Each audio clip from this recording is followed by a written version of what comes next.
శ్రీమాత్రే నమ. జయ గురు దత్తాత్రేయ నమ. ఈ వీడియోలో మనం కన్యా రాశి వారికి అక్టోబర్ 5వ తారీఖు నుంచి 11వ తారీఖు మధ్యలో జరగబోయే వార ఫలాలు పరిశీలించినప్పుడు ఇంచుమించుగా ఈ వారం అంతా కూడా రాశి అందే రవిగ్రహ సంచారంతో ఏ ప్రయత్నమైనా చాలా కాన్ఫిడెన్స్తో ఈ రాశివారు చేయడం జరుగుతూ ఉంటుంది. మీలో ఒక ధైర్యం, ఆత్మధైర్యం పెరగడం వల్ల ఎంత గొప్పవారినైనా ఎదిరించి ఆ పనిని మీరు అనుకూలంగా మార్చుకోవడం జరుగుతూ ఉంటుంది. అలాగే మీలో కూడా ఒక ఆకర్షణ, ధైర్యం రావడంతో ప్రతి పనిలో కూడా సక్సెస్ అన్నది మీకు రావడం జరుగుతూ ఉంటుంది. అలాగే మీరు ఆరోగ్యం మెరుగుపరుచుకోవడానికి చేసే ప్రయత్నాలు చాలా వరకు ఈ వారంలో ఫలించే అవకాశం ఉంది. అలాగే మీరు ఏదైనా కొత్త ఉద్యోగం కొరకు, అంటే అది ప్రభుత్వానికి సంబంధించింది కానీ, ప్రభుత్వ అధికారం వద్దో, రాజకీయ నాయకుడి వద్దో, లేదంటే ఏదైనా రాజకీయ పార్టీలోనో ఉద్యోగం కోసం, లేదంటే ఒక నామినేటెడ్ పోస్ట్ కోసం ప్రయత్నం చేస్తుంటే మీ యొక్క ప్రయత్నం చాలా వరకు నెరవేరే అవకాశం ఉంటుంది. ఎందుకంటే ఈ రవి పైన శని యొక్క దృష్టి పడటం వల్ల కంప్లీట్గా మీరు ఏదో ఒక పదవి లాంటిది ఈ సమయంలో రావడం జరుగుతూ ఉంటుంది. సో అలాగే మీకు ధనస్థానంలో బుధగ్రహం, రాష్ట్రాధిపతి, దశమాధిపతిగా ఉన్నటువంటి బుధుడు ధనస్థానంలో ఉండడం వల్ల మంచి వాక్చాతుర్యంతో ఏదైనా ఒక ఇంటర్వ్యూకి కానీ, ఏదైనా ఒక పోటీ పరీక్ష రాసినప్పుడు కంప్లీట్గా దాంట్లో మీరు సెలక్షన్ అవ్వడం జరుగుతూ ఉంటుంది.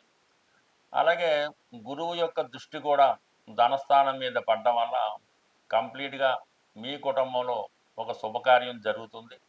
అలాగే మీకు కూడా మీ కుటుంబంలో గౌరవం పెరుగుతూ ఉంటుంది. అలాగే మీ యొక్క సంపాదన, మీ కుటుంబం యొక్క సంపాదన కూడా పెరిగే అవకాశం ఉంది. ఇవన్నీ పెరిగి అనుకూలంగా ఉన్నప్పటికీ కూడా కుజుడు అదే భావంలో, అదే స్థానంలో ఉండడం వల్ల ప్రతి సమస్యకి కూడా ఎవరో ఒకరు అడ్డు తగలడం, సొంత బంధువులు, అన్నదమ్ములు, దగ్గర వారు మీరు చేసే ప్రయత్నాలకి విఫలం కలిగించేలా ప్రయత్నం చేయడం, విమర్శించడం, అలాగే కొన్ని అభిప్రాయ భేదాలు మీ కుటుంబ సభ్యుల మధ్య రావడం జరుగుతూ ఉంటుంది.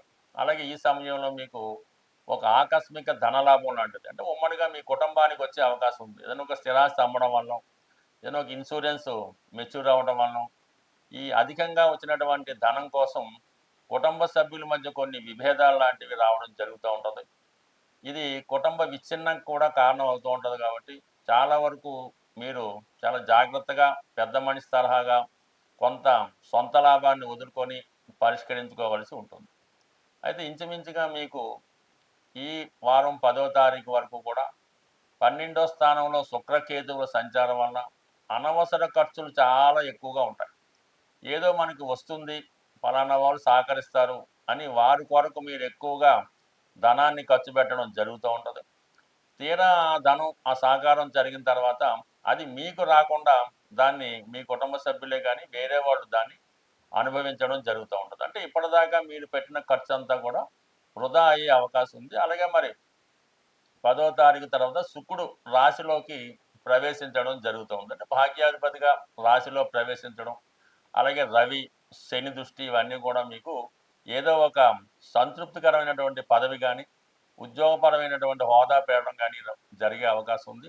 అలాగే గురువు దశమ స్థానంలో ఉన్నప్పుడు చతుర్థాన్ని కూడా వీక్షించడం వల్ల ఏదైనా ఒక స్థిరాస్తి కొనాలనే మీ ప్రయత్నం కానీ, ఏదైనా ఇల్లు కానీ, స్వస్థలాన్ని కానీ మార్చాలనే మీ ప్రయత్నం కూడా కొంతవరకు నెరవేరే అవకాశం ఉంది. చాలా వరకు గ్రహాలు అనుకూలంగా ఉన్నప్పుడు కూడా సొంత వారి నుంచే వచ్చే విమర్శల్ని కొద్దిగా తిప్పికొడితే మిగతా విషయాలన్నీ కూడా మీకు అనుకూలంగా మారే అవకాశం ఉంది. సాధారణంగా గ్రహాల పరిస్థితి మనకి అనుకూలంగా లేనప్పుడు, గ్రహాల సంచారంలో మనకి గ్రహాలు చెడు ఫలితాలు ఇస్తున్నప్పుడు మనం తొందరగా గ్రహాల యొక్క అనుకూలత పొందాలంటే ఆ గ్రహం ఉన్న స్థానాన్ని బట్టి మనం పరిహారం చేసుకుంటే చాలా వరకు ఆ ఫలితం మనకి తొందరగా వచ్చే అవకాశం ఉన్నది.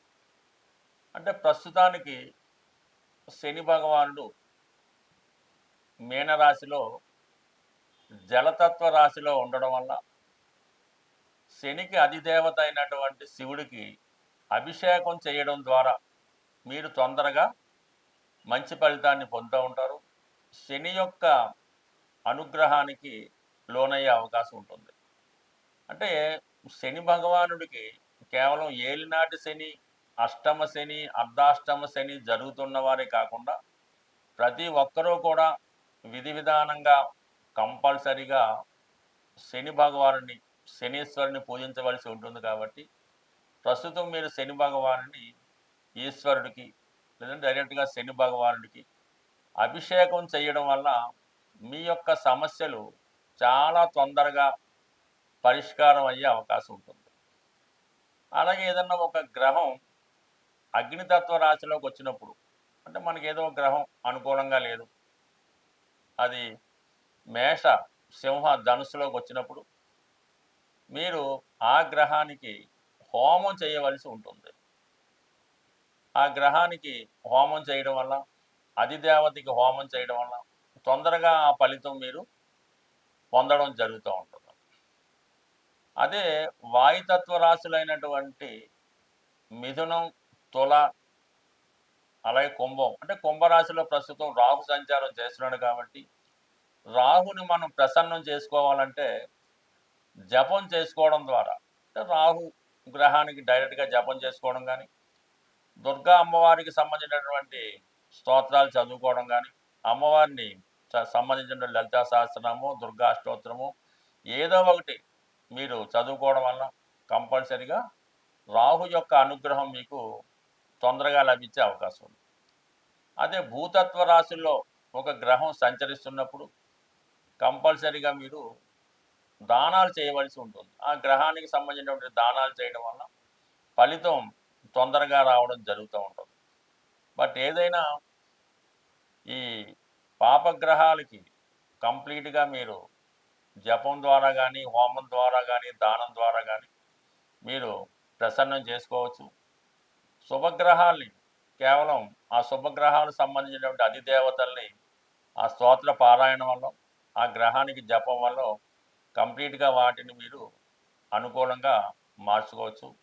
బట్ ఏదైనా కొన్ని గ్రహాలకి సులభంగా మీరు ఫలితం పొందవచ్చు. అంటే ఈ బుధుడు, ఈ శుక్రుడు, ఈ కుజుడు తొందరగా మీకు ప్రసన్నం అవడం జరుగుతుంటుంది. కాబట్టి సులభంగా వాటిని మీరు శుభంగా మార్చుకోవచ్చు. అదే రాహువు, కేతువు, శని, గురువు ఒక పట్టాన అవి మనకి అనుకూలంగా మారే అవకాశం లేదు. కాబట్టి వాటికి ఎక్కువ సమయం కేటాయించి ఎక్కువగా చాలా దీక్షగా చాలా ఘనంగా పరిహారం చేయవలసి ఉంటుంది. సో ఏదేమైనా గ్రహాల్ని మనం ఎంతగా ప్రసన్నం చేసుకుంటే మనకి జాతకం అంత అనుకూలంగా మారే అవకాశం ఉంటుంది. స్వస్తి.